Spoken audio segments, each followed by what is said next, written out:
All right, guys, joining us today on the podcast is Samantha Feinerman. Sam is someone who is all about growth, transformation, and the magic in the world, which is affecting and practical. She's always been someone who has asked why and how. She's deeply curious and lives in the depths of question and discovery.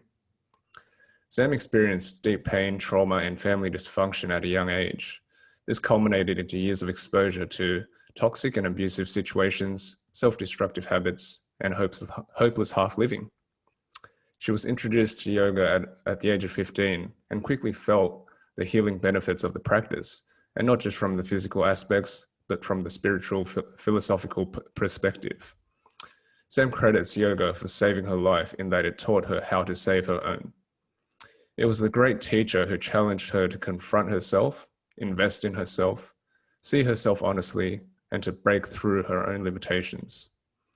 Sam is a lover of life, and when she isn't teaching yoga, she's off on a backpacking and rock climbing adventures, spending time in nature or with a good book. She believes that no one is free until we're all free, and having studied psychology and social work, it supports her mission of uplifting and helping liberate others. So with that, I'd like to invite and say welcome to Sam Feinerman. Thanks for joining us today. Thanks for having me. No, it's such a pleasure to have you here, Sam. Thank you for joining us. And Les has given us, I guess, some cliff notes for your life or some philosophies so far. But what we'd really love and invite you to do is to share your origin story, Sam. Where you've come from, how you've come to be the Sam of today, and feel free to go back as far as you'd like, as much detail as you'd like. We'd love to hear it. The floor is yours.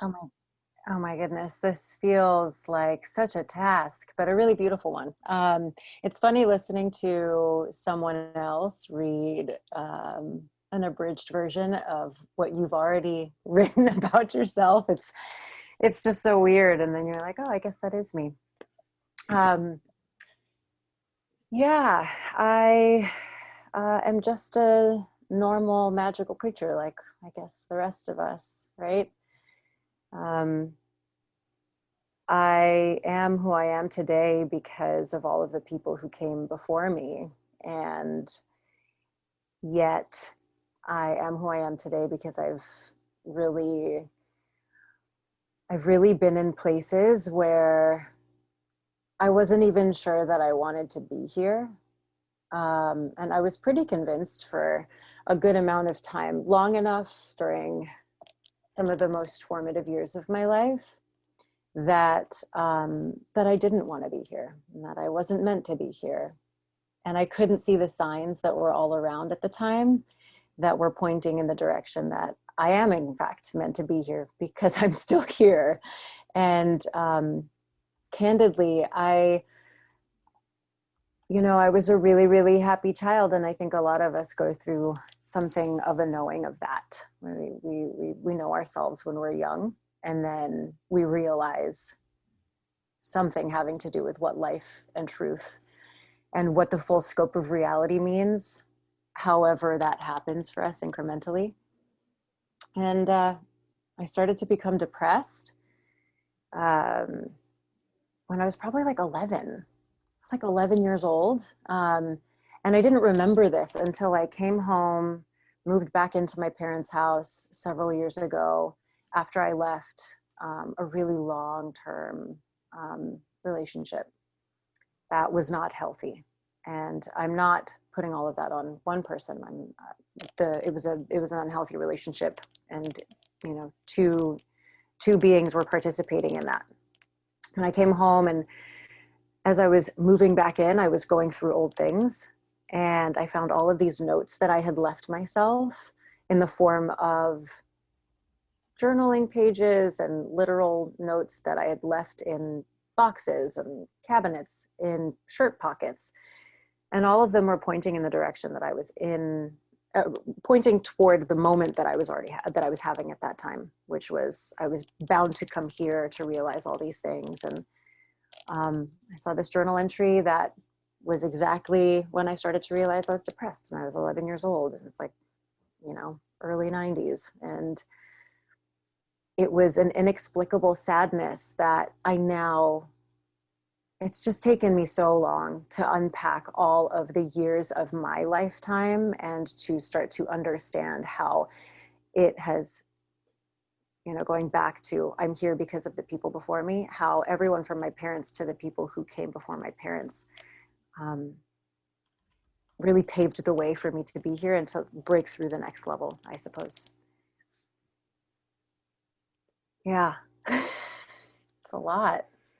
It is a lot. And, thank you for sharing that. And there are plenty of threads that I want to sort of dive deep into, but I want to sort of bring you back to, this, this understanding of or even coming to the realization that you had, a depressive state of mind at such a young age of 11. How did that realization come to be, and what was that like for you at that age, if you can remember? I'm not sure if I remember exactly what it was like, and I'm not sure that I would remember exactly anything at all if I had not written it down and seen it again. But the way that it was written in that journal was, I'm so sad and I don't know why I'm sad. And just those words were this identification of a way of existing that not only could I not explain, but I couldn't connect to anything that was clear. But in moving through the kind of work that I started embarking on more consciously years after I started doing yoga, but absolutely influenced by the teachings of the yoga practice. And I started reading about Buddhism when I was younger as well. I started picking up on all these books and reading about them. And they were just ideas that were so far away from who I was and what I was and how I identified with myself at the time. But they were leaving these imprints that would eventually be like the little crumbs on a trail that I would keep following until eventually I got to places where I could find more of that same bread. And I guess when I was younger, we all experience trauma in different ways, and none of it can be compared to any other trauma. But at the time, I don't know that I was aware of I wasn't fully aware, at least, of what it was that was creating this sadness. And it was such an internalized thing that maybe there had been another way for me to go through it. But looking back at it now, seeing myself now, seeing how everything happened, and knowing that everything, or really believing, at least for myself, that everything happens in its own perfect divine way, that inside out was the only way that I was going to find what was deeply rooted and like stuck in the pit of my being, and that was essentially coursing through my veins and creating this sadness and this helplessness and this that continued way of being. I had to unwrap it myself. Yeah. Yeah. And like the way you described this journal entry, I really want to point out, and this is what I sort of take away from it, is it's something that I have a sense that many people would have felt at least once or multiple times in their lives, right? And you talk about the awareness to these types of feelings. And it just points to me that you had some semblance of awareness and curiosity towards these feelings, enough for you to write them down and express them some way, somehow, which then, as you described, left some sort of breadcrumb trail for you to come back to later on. But it doesn't seem like an uncommon thing for people in the modern world to really have these feelings. But the point I'm trying to make is that it's that you inquired and you were curious about it, and curious enough to continue to follow the trail down to figure out what it was all about.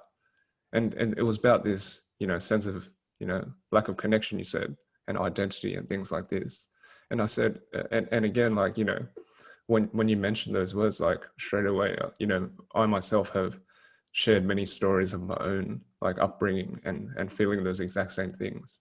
And, the importance of some sort of expression is really key here, I feel, and it's not to any end necessarily, but in the end, you did come to some realization of what it was all about, right?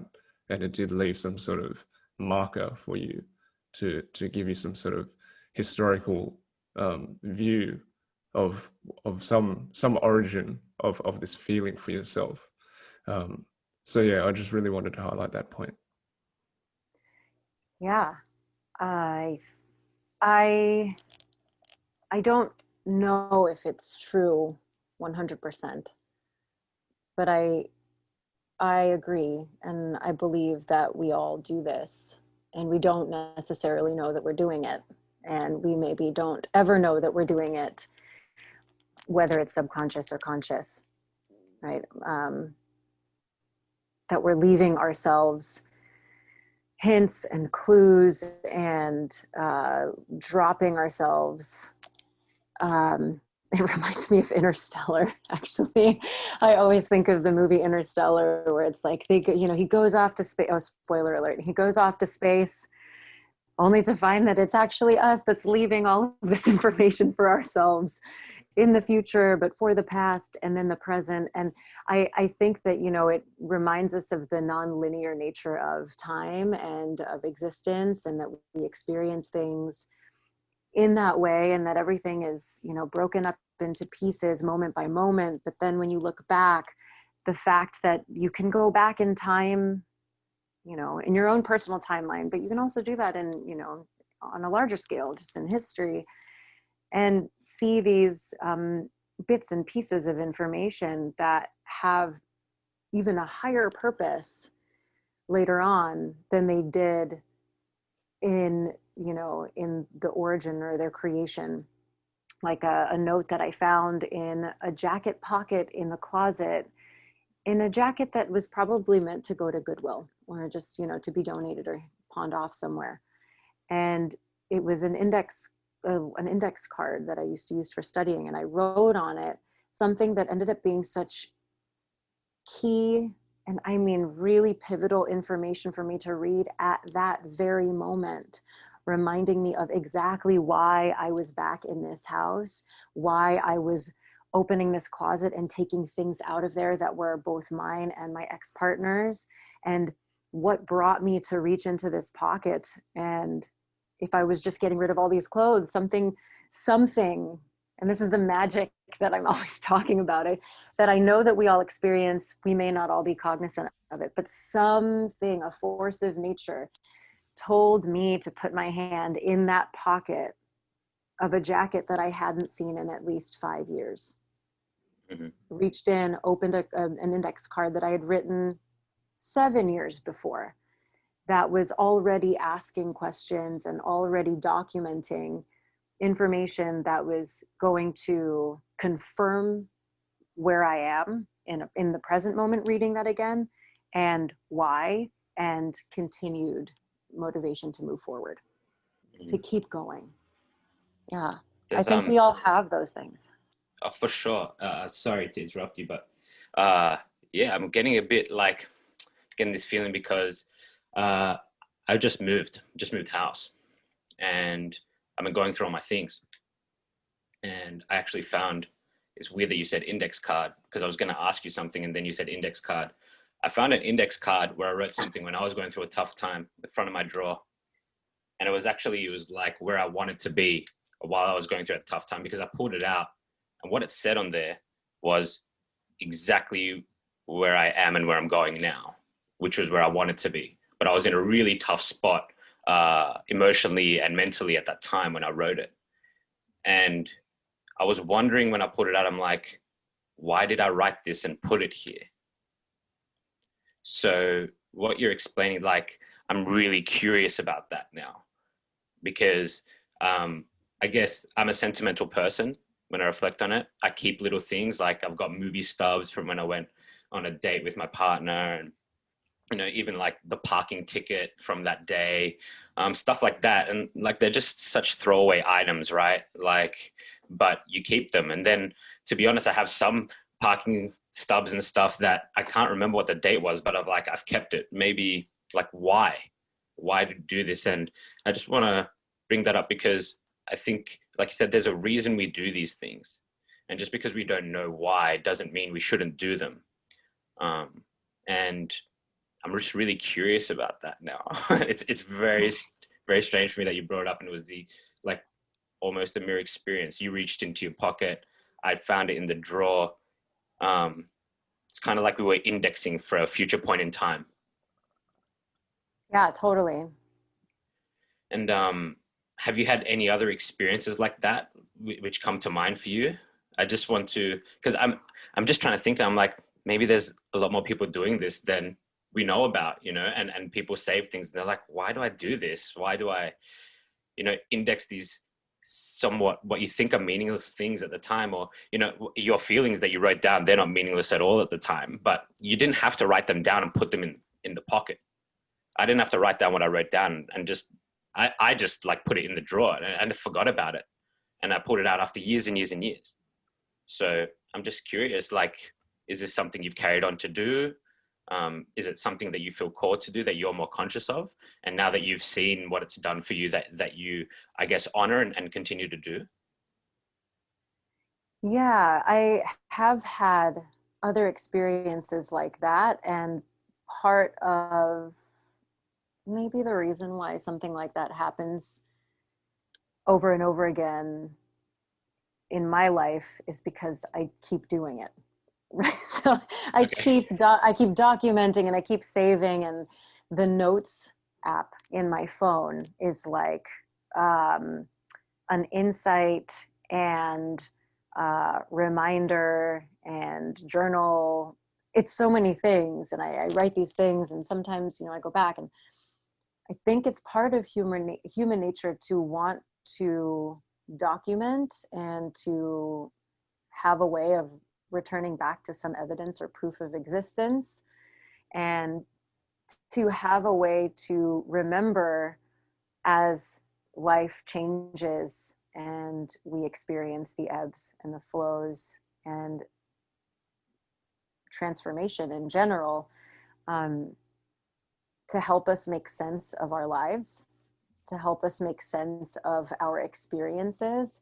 And perhaps at a later time, even if we don't know it, even if we never actually look back, maybe at a later time, happening upon or consciously reaching for some of those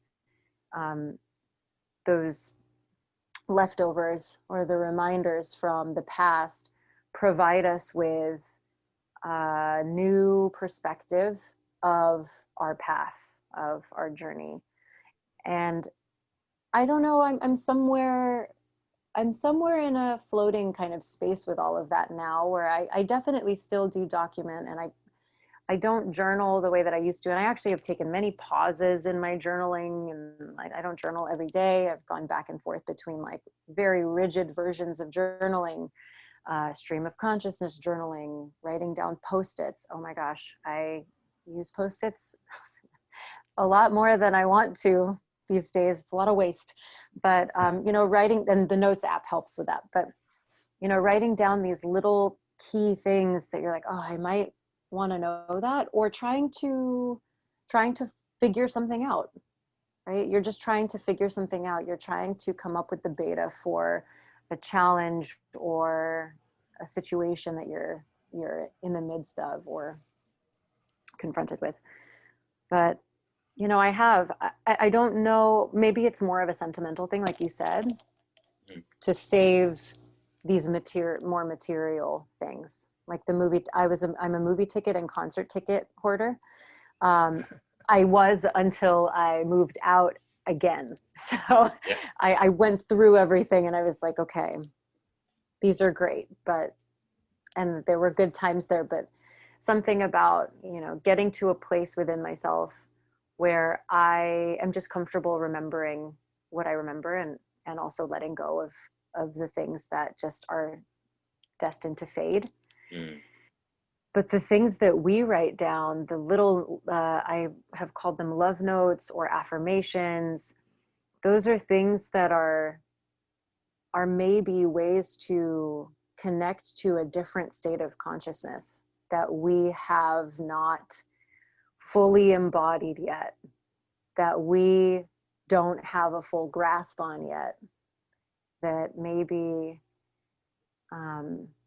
is something we're working toward, right? Like your note is, you want it to be somewhere that you weren't, and it's our way of aligning ourselves with ourselves, or shifting out of alignment with things that we have to see or experience outside of ourselves to know whether or not that's still true, or whether or not that's, resonating with us. And then later on we can say, oh yeah, or whoa, I was right, or you know what, I knew that was coming. And I don't know that we have to have those experiences where we pick up that piece of paper in the pocket and look at it and go, oh yeah, I was right. But what if we do?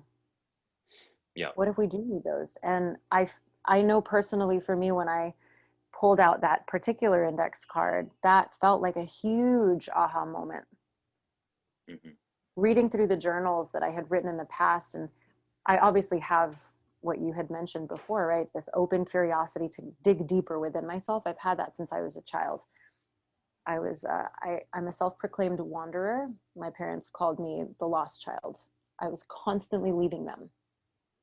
I would wander off on purpose, and they would say on purpose because I was never crying and trying to come back. I wanted to explore what else was out there. And yeah, so I know that that's in my nature, and I don't know that if that exact way is in everybody's nature, but I do harness some belief that we are all curious, whether or not we nourish that curiosity about ourselves or not. Totally. I agree. I would have to agree with that. I mean, if you put it into the context of, and I feel like if you made that statement and someone just heard it, as just an off comment, they might immediately sort of assess their own situation and say they're not. And I think that's easily possible in the modern world because many people are conditioned not to be, right? Or to be afraid to explore the unknown, and that's essentially what it is. But I definitely feel that by nature, as human beings, we are curious and explorers and want to discover, the truth of what is, quote unquote. But I guess to jump in on the conversation with in terms of these little signs and things like this that we each uniquely experience. I mean, I think we can accredit it to also our own continued heightening of awareness, to things that are around us, and I only bring that up because the situation is unique to each of us, and it is ours only, it's no one else's, because I can bring up many situations myself that may seem very trivial and stupid, and it's like, oh, you've contrived this to make it sound like you've had some sort of synchronistic moment. But for me, truly, something dropped. It may not be profound and earth-shattering or paradigm shifting, but it meant something to me, and I'm going to follow that thread, regardless of whether it seems logical or intelligent or rational to you or not. So I think that's important to note. Synchronicity isn't just something where you wait for your phone to click over from 11:10 to 11:11 and you take a screen cap and say, hey, synchronicity. It's like what you make of these little moments, right, that actually give you some sort of, I would say it's like a transference from what we know as knowledge to, wisdom, like known wisdom. And to me, it's like the word that is best suited is, it's like a little remembrance of a little, semblance of truth within yourself. And those are the little things that build the path ahead, like you said. And they're the most important things, like the little crumbs that we follow, because without them, then we are going to be continually lost, in our little worlds that has been crafted for us, this black and white box. What I want to shift gears a little bit.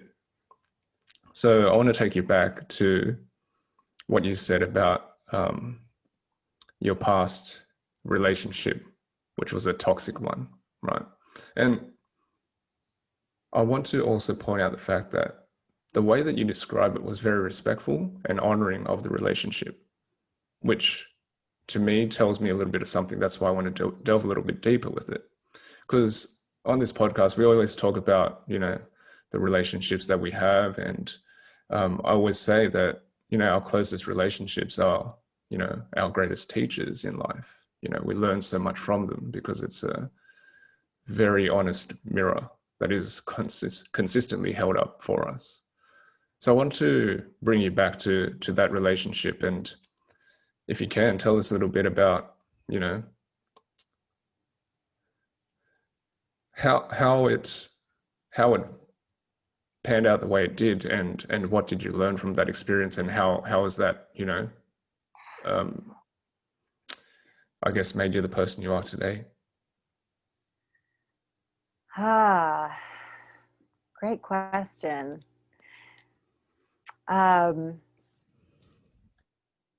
So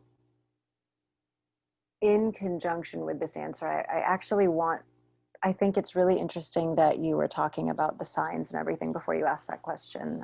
Before we jumped on today, all day today, I've been thinking about revelations and what that even means, and how we're often so keen to teach each other wisdom as if we could give each other revelations.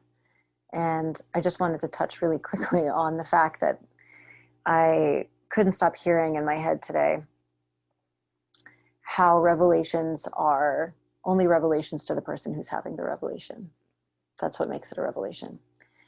And, so yeah, everyone can question your version of, sight and connecting the kinds of dots and signs that you experience. But this threads into the beginnings of this answer. But I had a revelation one day where I was seeing how I had been spending essentially 15 years of my life, who I was spending it with, and questioning who I was becoming, or really just taking time to see who I was becoming, acknowledging, let's call it acknowledging, and really being honest with myself about who I was becoming. I was always on a path, but it takes, maybe you can understand this, it takes so much time to do a specific type of work that is radical and new and changing of yourself, or transformative for yourself, for your mind to catch up with it. And even then it's going to take even more work to continue changing habits, changing patterns, changing, the ways in which we are all conditioned for whatever reason. And I had this revelation one day that nothing around me made sense anymore, and things felt out of alignment. So I walked away from a very long-term relationship, 15 years. I got into that relationship when I was in high school. I was 15 years old. And I never look back and regret that. I never look back and regret that relationship or all of that time. None of it was wasted. And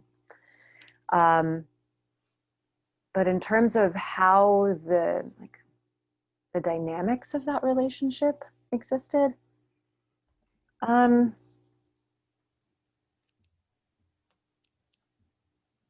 just a couple of kids who thought we were in love, and and it became later, years, 15 plus years later, huge lessons of attachment and our ability to transform, and became a huge lesson of unconditional love, forgiveness. And those are things I'm still working on to this day, right? But the complexity of relationships is, it's hard to unpack in a short amount of time. Absolutely. Totally is.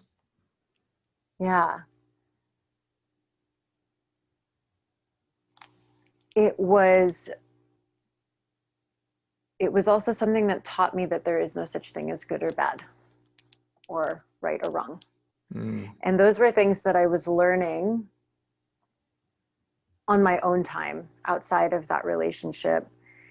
And I had to leave the relationship to see all of those things. I had to leave the relationship to actually see and begin finding a higher place, higher ground, to start applying all of the things that I was learning and studying and practicing. Because I essentially had begun practicing yoga at the same time that I started to truly manifest the depression that I was being faced with.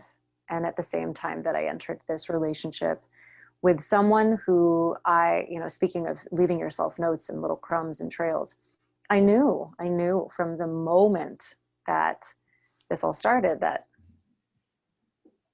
maybe this isn't the best idea. And that's putting it lightly, right? That's a no. I think all of us have this intuitive knowing within ourselves what yes and no are, but the complexity, right? The internal nuances. What's the mind, and what are the emotions, and what are the other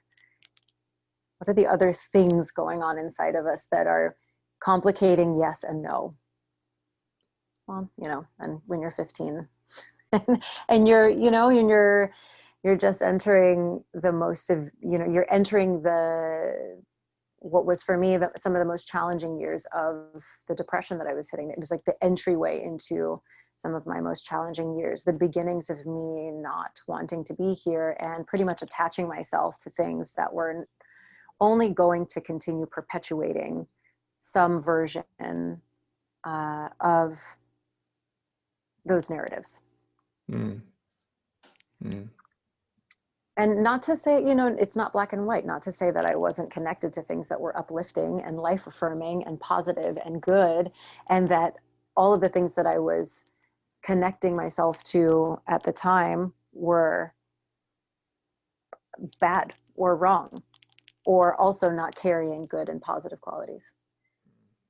But it was just this really long journey where essentially, and I could only speak for myself, but essentially I knew that it was a no. Yep. I knew that it was a no for a very long time. And I kept finding myself in moments that were both small and sometimes really big, long blocks of time where the no was clear, necessary, it was time, but I never took the step, so it was not time, right? And it's funny how we'll feel it, but we won't act on it. And we can look back and say, I missed my chance and that was it. And I regret it. And that was that. And I had 15 years of having many moments within them where I knew that it was a no. No, no, no, no, no, no, no, no, no. And there were also moments that were oh, it's okay. This is going to be fine. Yes. Wow, this is awesome. This is great. But the no's were so important. The no's were so important because they were always really, really significant. They were always significant no's. And I didn't lose the opportunities there. I simply didn't take them. And it, I kept doing the yoga. I studied, I became a yoga teacher, and I was really continuously downloading and ingesting all of this information that was really bending my mind and opening my heart and changing my perspective so much. And I could feel myself transforming. And, eventually the no gets too loud. Mm. And I think for a while I thought that, which is the tricky part, as soon as you think something, it's probably wrong. But, I thought that I was going to transform into something that was going to be more accepting, and maybe it would all be better. Right? The love and light, the love and light perspective. Oh, it's all love and light, so it's all going to be fine. And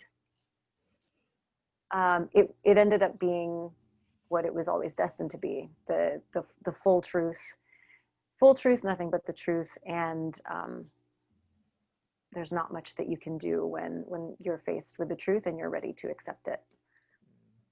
It's heart-wrenching, and it feels impossible. It feels humanly impossible to go through such wild untangling and pain and suffering and detaching, because detaching from that or leaving that relationship really became the beginning of facing myself.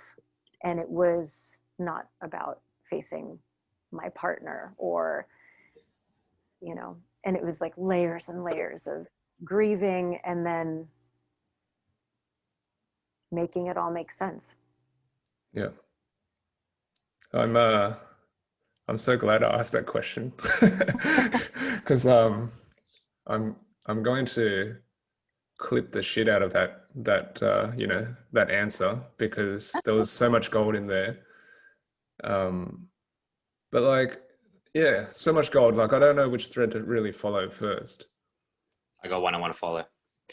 So, because I was thinking the exact same thing. I'm like, holy shit, all those clips that we put out, someone's going to hear that and they're going to be like, that was it. Penny's going to drop.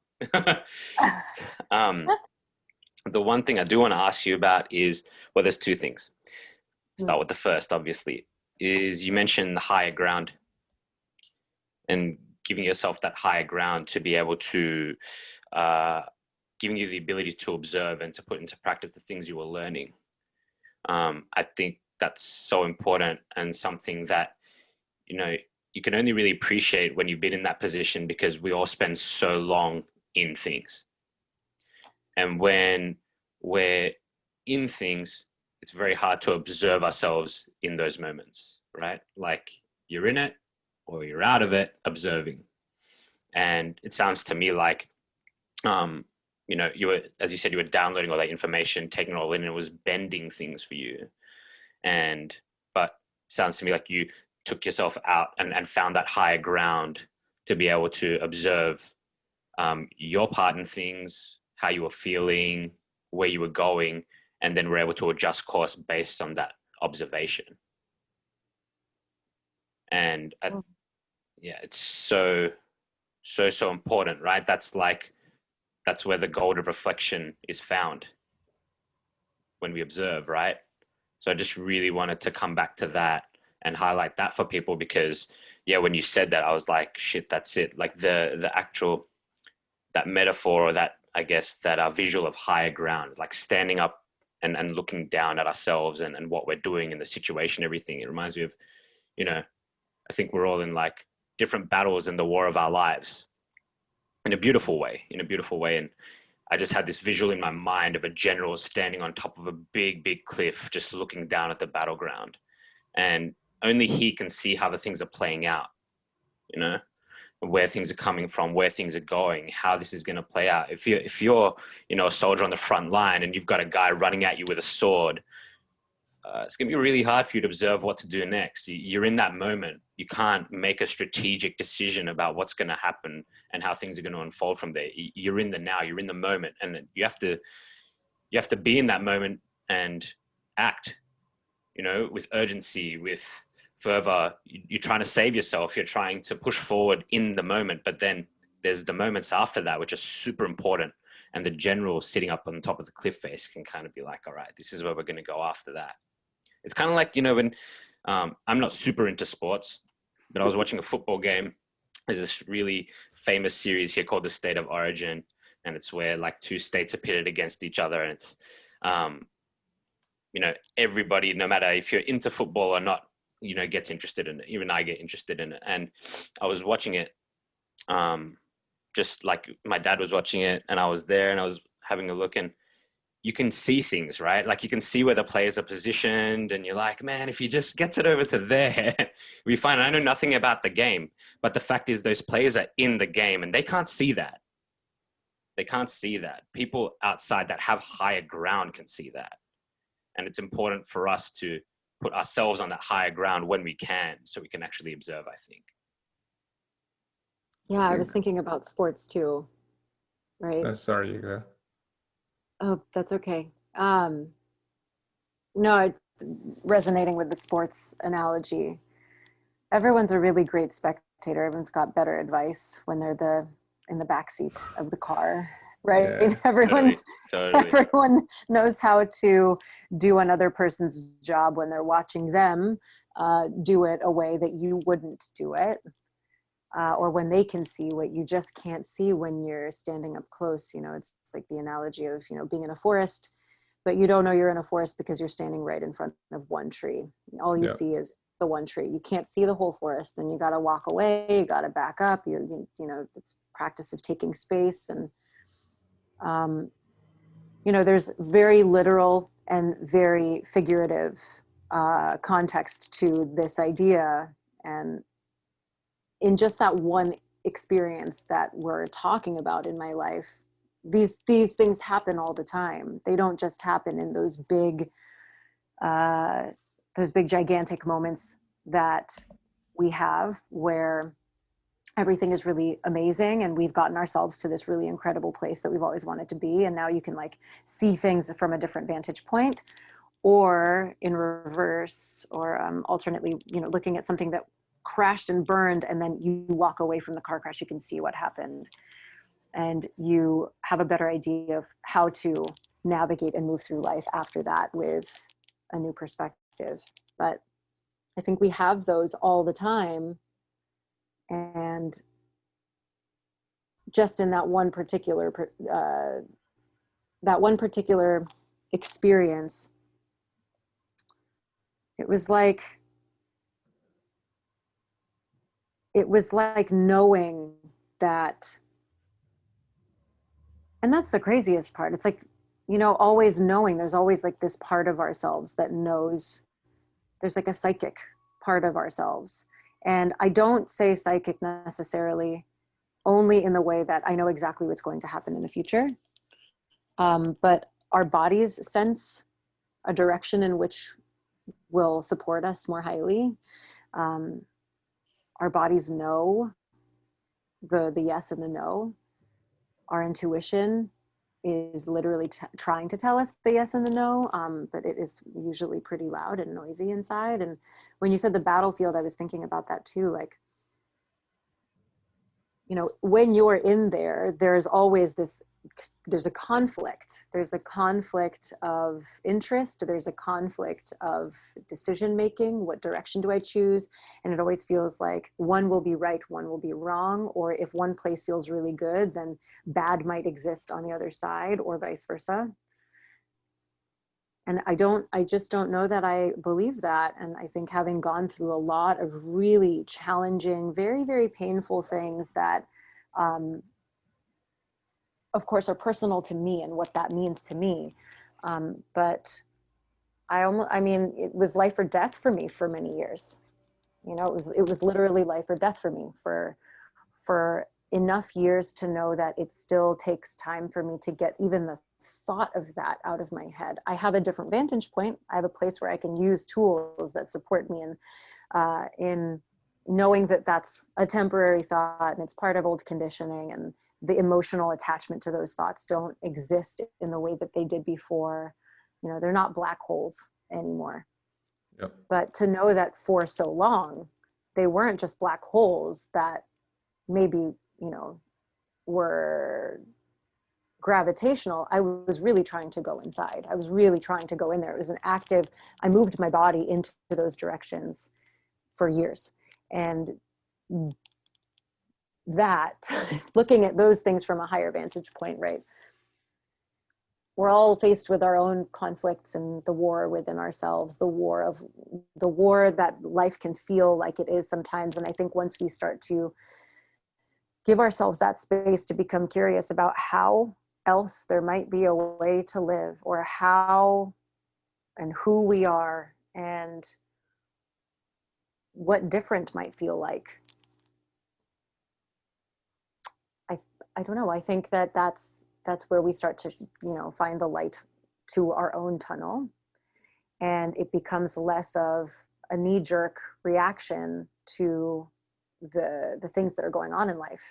And Yep. it can become more magical, mystical, expansive, really amazing journey, even while there are these really seriously crazy parts and really painful parts and really tragic things going on. But witnessing it, observing it, yeah, absolutely becomes such a superpower.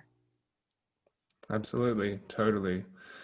I mean, just to draw it back, I mean, I've had some time to sort of think about the points I want to touch on as well, and it's just they are just common threads, and I'm so glad that we're talking about this because it's super important. I mean, firstly, like these understanding of what the yeses and nos are, right? I mean, and you experience it yourself, and Shaun and I, we've both experienced these personally as well. If you don't listen, you're going to continually to be served the same lesson until you learn it, right? In different ways, right?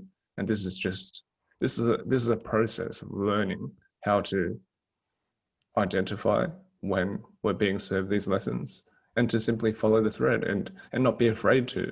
And I think that's such a powerful lesson that you've been able to learn, and just by hearing you speak, I know that you are like, I would never be worried about, you know, you and your ability to move through trauma, you know, just by hearing you talk, you know. That is the sense that I get now, just by feeling, you know, what is behind your words. And you said this thing that I really want to bring people's attention back to, is that in these moments, it can feel like it's humanly impossible for us to come out of them, you know, whatever the trauma, whatever the situation. And you've described them as, you know, these vortexes, these black holes, this abyss, you know, a common sort of word that is used. But, you know, there's so many examples of people who have come through them. And let me tell you, my belief is that, you know, we're made for this. Like, honestly, we're made for this. And once we come to that realization that, yes, it's going to be a very difficult time, and it could be to the point where we intellectually think that we cannot do it, but we're made for it. This is what we're made to do. It is like any if you follow, I guess the cycles of nature, right, which we are very much a part of and not above, right? It's the cyclical nature of seasons, you know, just as there's the blooming and birth in the spring and the summer, there is the fall, and then there's the death in the autumn and winter time, you know, when we need to hibernate, when we do go through a very difficult time where it does feel like it's essentially survival, right? We're in survival mode. But like I said, it's so important. And like, I feel like your example is like a really great example of the fact that you endured 15 years of essentially knowing that you were going through the fire, and you kept getting these, signs to indicate to you that it was a no, but you came through each time, and then you came through and you had the rebirth moment when you needed to. And like I said, I just want to leave that with people, like, we're made for this. Like, it's tough, but we truly are. That is my belief. I actually, yeah, dude, sorry, my head's kind of spinning on that one in a good way. We are definitely made for it. And I think, there's something else that you mentioned, Sam, that ties in with that, which is to get to that point. So knowing we're made for it is one thing, but then doing something to pull us out of situations and to move forward.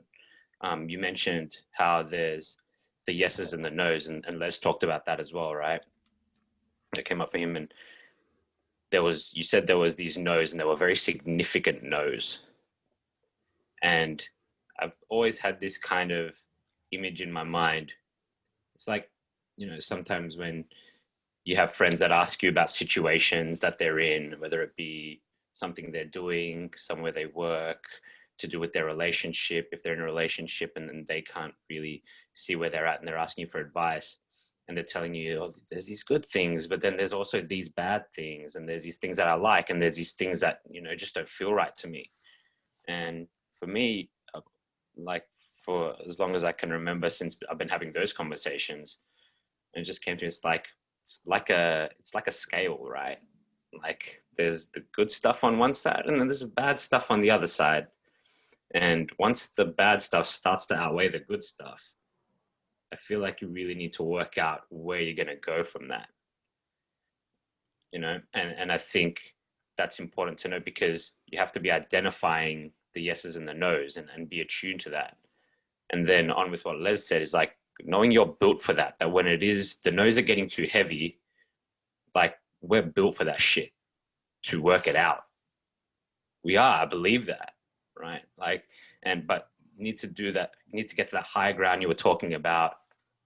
And that might involve talking to someone else, reflecting, journaling, doing all those things. But then, like, you have to look at the scale, I feel. And I feel people don't do that. Like, they're just focused on parts of it, right? They're like, this apple on this side's really nice. It looks really tasty. There's like this fucking big watermelon on the bad side that you're just like, and it's weighing down the scale. But you can see it, like, pull out and see it, and then know that you can lift that one up and take it off the scale. But yeah, I just wanted to bring that up, that what you highlighted about the yeses and the nos is super important, and observing them. And, when the no's are really strong, I feel we need to do something about it. We need to do something about it. Well, like you both said, we're designed for this shit. We're designed to overcome everything that we are confronted with, up to, taking it to a primal place, up to the point of death, the literal point of death, at which point it becomes the most basic version of fight to survive, and then one thing wins and one thing doesn't.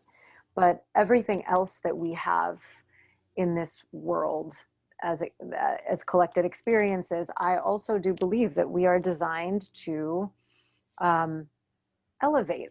We're designed to expand. We're intelligent beings. We are beings that have such a wide range. We're sentient beings, intelligent. We have intuition. We have psychic capabilities. We are also energy, and we're also connected to nature. So there's this whole range that we all have. And, we get this really incredible opportunity to learn what we are, what our true nature is. And that can feel like a totally separate venture from the one that we're all on, figuring out life on the ground, figuring life out on the ground. Like, how do we do this? And, you know, as I had mentioned, you know, practicing yoga and eventually becoming like a full-time, full-blown meditator. Like an everyday meditator. These are things that are not meant to give you a different world. They're meant to make us more aware and attuned to how much exists in the world and our ability to attain this, you know, quote unquote, higher ground, and also see beyond just what's in front of us. To be able to see just the one tree that's in our face, but to be able to see the whole forest, to learn how to take a step back when we're on the battleground, and to step away from something that we actually don't want to pull a sword out and you know, stab, and perhaps find an alternative way of moving through that, so that our patterns change, life changes. But that's hard. That's so hard, because we get stuck in our ways. And that's when I feel that and this is coming from someone who has, you know, it's like healing years and years of depressive tendencies. And I don't want anyone who's listening to think that I have mastered all of this, or think that because I speak this way. And Les, you were talking about how you know, you wouldn't worry about me. And I really appreciate that. I still experience sadness, and I still experience anger, and I still, you know, old memories still pop up, and hard things still occur, and they're never going to not occur.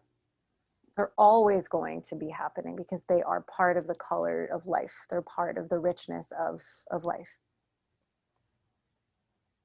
But through the practice of, which we can all find in all sorts of ways, yoga and meditation are not the only way, but I will always, I'll always represent those two things, and I'll always endorse them in some way, right? Because they are time tested over centuries to work.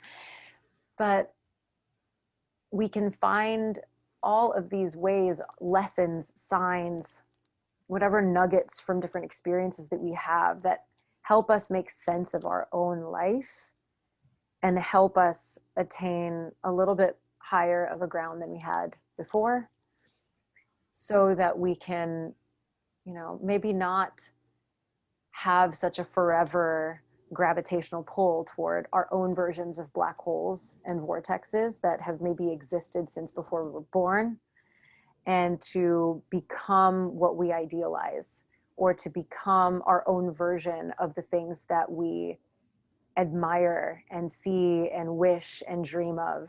Because I always think back on how we have like stars, literal like movie stars, singers, celebrities. They're like these, they've done something and become something in such a way that we, politicians even, we look at them and we're in wonder, like, wow, yes, they're doing the thing. They've broken past all of these barriers, narratives, and personal things, and they've gone for it, and they are expressing themselves in a way, for better or for worse, whether we agree with all of them or not. And everyone admires their own versions, right? And I just, whether you become a celebrity or not, what you're saying, what you both said, we're all meant for this. We're designed for this. We are all designed to break past our own barriers and to continuously be reborn. We are continuously going from caterpillar to butterfly, from caterpillar to butterfly, over and over and over again. And that's how you end up becoming this, you know, you're a star in your own right? Your own hero, or, you know, to at the very least, which is still a huge feat, to get to know yourself, to get to know yourself so truly and so deeply that as you move through life, you're always feeling some form of connection to it. Yeah, totally. Well said. And I think, look, at the end of the day, what these things, whatever your medicine is, whatever your method, whatever your approach, whatever the tool, meditation is also my tool. It is a great tool that I've used for many, many years. And what these things teach us is really, to me, it's humility, right? It's all about humility. Humility in the sense that, like you said, there's from the standpoint of humanity, although we've come a long way in terms of civilization and things like this, when we are humbled by these tools, and when we're able to take a step back or zoom out, we truly don't know shit in the grand scheme of things. And when you're able to honestly admit that to yourself, it is a liberating thing, because what that does for you, it puts you in the seat of an eternal student, a student of life, essentially, right? We are never going to graduate from this, and it's okay. This is our task. Perhaps it is our task as humans to eternally be learning. But when you adopt this frame of mind, when you look at life this way, then